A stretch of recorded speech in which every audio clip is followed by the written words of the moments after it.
রাজনীতি এখন ব্যবসায় পরিণত হয়েছে। সেই অবস্থান থেকে সরে এসে সরকারকে মানুষের কল্যাণে কাজ করার আহ্বান জানিয়েছেন বিপ্লবী ওয়ার্কার্স পার্টির সাধারণ সম্পাদক সাইফুল হক। রাজধানীর নয়াটোলায় কাদেরিয়া পার্টি সেন্টারে জুলাই শহীদ স্মরণ সভায় তিনি এ আহ্বান জানান। তিনি বলেন, সরকারের উন্নয়নমূলক কর্মকাণ্ডে দলীয় বিবেচনা না করে দলমত নির্বিশেষে সব মানুষের দোরগোড়ায় নিয়ে যেতে হবে।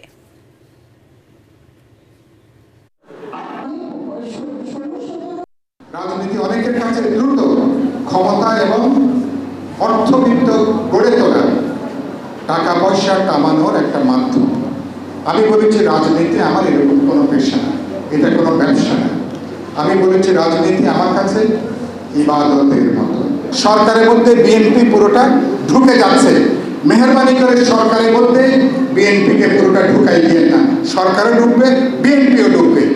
এটা নিয়ে কোনো দলীয়করণ, কোনো দলবাজি, এটা বিএনপি আশা করি বিএনপি করবে না এবং সরকার করবে না।